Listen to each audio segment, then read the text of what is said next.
Are you prepared to release those names, yes or no? No, Mr. Chair. You will not release the names of members, elected members, operating in the House of Commons. Do you think Canadians have a right to know, yes or no? An intelligence source or information may not have a context, may be discredited or altered by subsequent information. So the idea that there's a perfect list of names that is entirely reliable that should be released to the public is simply irresponsible. So why won't the government release the names of MPs and senators who allegedly, wittingly aided foreign states? That question continues to dog the government after a bombshell report was released this week from the National Security and Intelligence Committee of Parliamentarians. That committee has top-secret security clearance, and as you heard in that clip, the Conservatives are demanding names. However, the Liberals aren't budging from their position, saying the file is now with law enforcement. And yesterday, the RCMP told CTV News while it is investigating foreign interference in Canada, it will not comment on whether or not there is an active criminal investigation into any parliamentarian. Joining us now to break all of this down is former Canadian ambassador to China, Guy Saint-Jacques, and former executive manager at Canada's spy agency, CSIS, Dan Stanton. He's now the director of the National Security Program at the University of Ottawa Professional Development Institute. Thank you both for joining us. Mr. Saint-Jacques, I want to start with you on this one. The report was rather shocking in that it said parliamentarians are wittingly or unwittingly helping foreign state actors. Are you at all shocked by this? Well, I'm shocked that this is still going on, because I can tell you that when I was ambassador, I recall having discussions with people back in Ottawa. At the time, we knew that there was a fair number of members of parliament and senators that were most likely under the influence of China. What surprises me is that, in fact, the situation looks worse now, and to some degree, naming or not naming who we are talking about is secondary. What the main question is, how come no action has been taken to try to prevent China from interfering in our political system? And in terms of trying to find out who we are talking about, I would say in the case of members of parliament, it's not too difficult. Look at writings where there is a significant number of Canadians of Chinese origin, and you will have a pretty good clue. Mr. Saint-Jacques, when you say that you're surprised that it's seemingly gotten worse, how much worse do you think it is now? Well, you know, if we go back about, well, it will be soon 6 years when the whole Meng Wanzhou affair started. And the relationship went downhill right after that. You know, the two Michaels were arrested. Our exports took a dive. You know, everyone should have been on high alert to see what else China was trying to do to interfere in our political system. I can tell you that there were regular reports sent by CSIS to alert the government to the extent of Chinese interference in these activities. And here, I should make a distinction between the normal work of an ambassador or a diplomat and what has been reported since last year.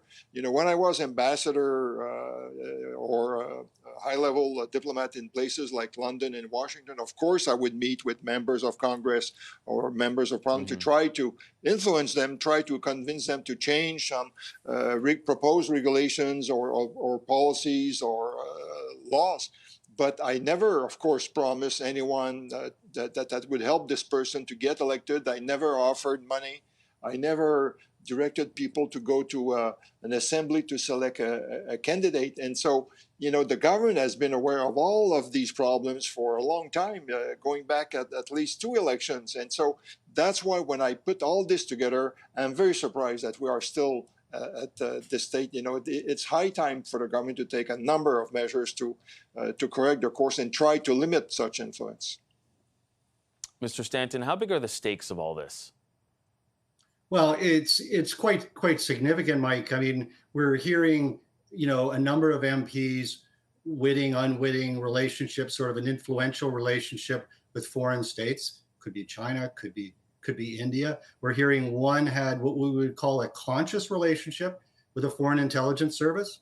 I worked most of my career in counterintelligence. That's what foreign intelligence services do, but to actually get someone in Parliament, this would have been a fairly sophisticated operation. So that's high stakes. This is in the big leagues. And what we're hearing from the NSICOP report is that the government has had a rather slow response to foreign interference, which I think is a bit of an understatement. So I think we're up against a considerable national security threat. And we're just at the surface right now. How far does that go, though, Mr. Stanton, in terms of charges? I mean, in the past, I've heard you throw around the word treason. I did. If you have someone who knows they're dealing with a foreign state, we call it a conscious relationship. And what I've seen in the report is that there was some sort of transactional relationship, whether it's influence advantage or whether it's money. There is legislation that can deal with that. A lot of the other ones where we're talking about foreign influence with the state doesn't necessarily involve an intelligence service. That's where there's gaps in terms of prosecution. That's where these new amendments to SOIA and the CSIS Act and the Foreign Interference Act are going to have an indictable, possibly life in prison sentence. So for some of those other ones, there isn't really that strong a hammer, but for someone that's actually crossed the line and conceivably committed treason, yes, there is a law against that. Mr. Saint-Jacques, there's been a lot of discussion on Parliament Hill in the last couple of days about naming names. Do you think that, as the saying goes, that sunlight really is the best disinfectant here and people need to know? Well, I'm not sure if we need to have this, especially if there's not enough evidence to prosecute people. But in the case, I agree with Mr. Stanton. In those cases where there is enough evidence, I think that there should be action.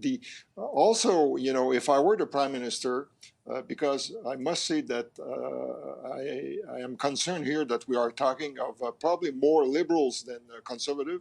But if I were the Prime Minister, I would certainly speak with these people and have a good heart-to-heart discussion to say, look, these are the rules, and put them on short notice. But it seems that this has been going on, and the problem, in my view, is broader because the government has been trying to court members of ethnic communities, and we have seen, like in the case of India, that this was not necessarily in the best interest of the country when you try to cater some groups. And I think we have to get back to basic to see what is at stake here, what is in the best interest of the country, and take appropriate action. And it's mind-boggling again that not more action has been taken so far. Mr. Stanton, I've got about a minute left. Do you think that the best course of action is what the Liberal government is doing right now, leaving it in the hands of the RCMP for them to take the next step? No, it's not. It's not up to the RCMP to come to the rescue on this. This is what happens when you don't have a strategy to deal with foreign interference. We've seen this with the 2 reviews, as well as the OG inquiry, is the lack of response from the government in dealing with an evolving and more sophisticated threat.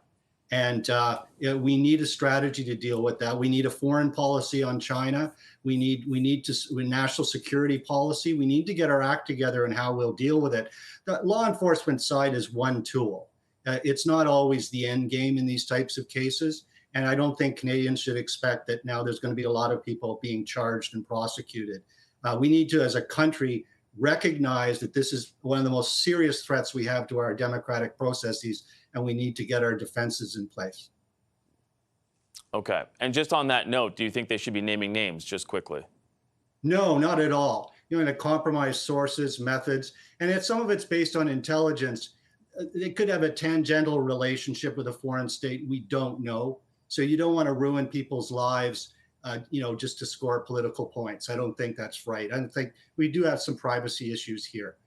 This isn't a ring of spies we've uncovered. We don't know yet. I haven't seen the intelligence myself, so I don't know. And intelligence isn't evidence. We know that. Yeah, and that is something we've been reminded of over the last couple of months, haven't we? Yeah. Mr. Dan Stanton, former executive manager at Canada's spy agency CSIS, and Mr. Guy Saint-Jacques, the former ambassador for Canada to China. Thanks so much for joining us. We appreciate this.